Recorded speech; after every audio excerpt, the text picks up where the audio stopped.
पंजाब के जालंधर में एक मजदूर लेदर कंपनी से काम कर कर आ रहा था। आने के बाद वो अपने बस स्टैंड पे बस का इंतज़ार कर रहा होता है। तभी एक लंबी सी वाइट कलर की कार आकर रुकती है उसके बाद, और उसमें से एक महिला का आवाज़ आता है, और महिला आवाज़ देकर उसको पास में बुलाती है और कुछ पूछना चाहती रहती है।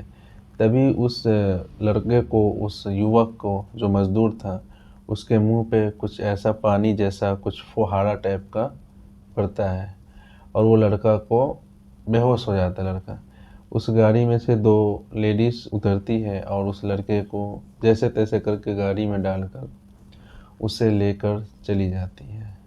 जब वो लड़का का आँख खुलता है तब वो देखता है कि एक बड़ा-सा घर में एक आलीशान घर है, जिसको बंगला भी बोल सकते हैं। उसके सपनों का ऐसा लग रहा था वो सपना देख रहा है।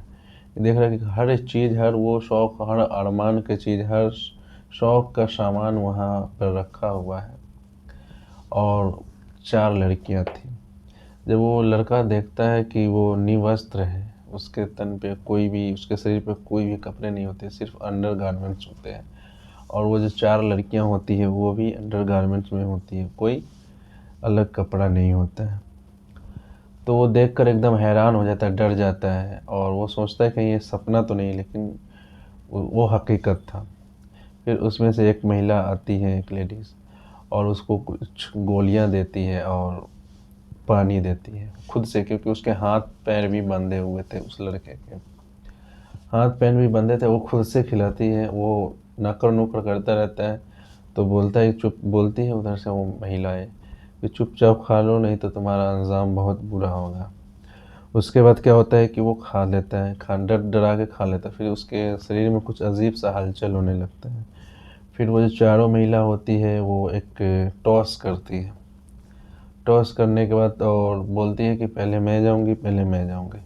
उसके बाद बारी बारी से रात को 9:30 बजे उसको बस स्टैंड से उठाया था, और 11 बजे के करीब में उसको होश आता है, और उस समय से लेकर सुबह 4 बजे तक उसके साथ चारों की चारों महिलाएं, जिसकी आयु 25 से और 20 के अंदर ही थी, वो चारों महिलाएं उसके साथ दुष्कर्म जैसा व्यवहार करती हैं, चारों मिलकर सुबह 4 बजे तक।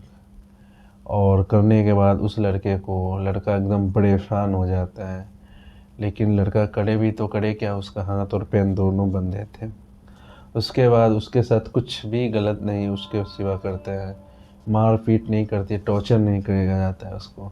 उसके बाद उसको बोलता है, कब उसको खुद से ही वो सिर्फ नीचे का पहना दिया जाता है, और उसका फिर से पैर बांध कर और उसको हाथ बांध कर उसको वहीं पे जालंधर के उसी बस स्टैंड पे उसको लाकर छोड़ दिया जाता है। वो लड़का जैसे तैसे करके, कोई राहगीर गुजर रहा होता है तो उस लड़के का हाथ खोल देता है। वो अपने घर पे जाता है। घर जाने के बाद वो सुबह तो हो ही चुका होता है, 2-4 घंटे सो लेता है। उसके बाद दोपहर होता है तो वो पुलिस स्टेशन जाता है। पुलिस स्टेशन जाकर वो रिपोर्ट लिखाने ही जाता है, लेकिन वो कुछ सोच कर कि क्या बोलेगा, मेरा मजाक उड़ाएगा सब, और ये सब सोच के चला आता है। लेकिन उसके जो दिमाग में जो ट्रॉमा घुस गया था, जो डर घुस गया था कि वो किडनैप उसका हुआ था, उसके साथ कुछ भी हो सकता था। उस दौरान क्या होता है, वो अपने पेरेंट्स को, अपने घर वालों को बताता है। एक मज़दूर था, गरीब फैमिली से आता था, और वो बताता है। फिर उसके घर वाले तय करते हैं कि जाकर उसका रिपोर्ट लिखवाएं, और उसके घर वाले जाकर रिपोर्ट लिखवाते हैं। रिपोर्ट लिखवाते हैं वो जगह का और उस एरिया का। जालंधर पुलिस सीसीटीवी कैमरा को चेक कर रही है, और ये बात जैसे अखबार में आता है वायरल हो जाता है और सोशल मीडिया पर छाने लगता है। ये जालंधर, पंजाब के जालंधर ज़िला का ये वाक़या है। आपको कैसा लगा, आप अपने राय कमेंट बॉक्स में बताएं। So thank you very much.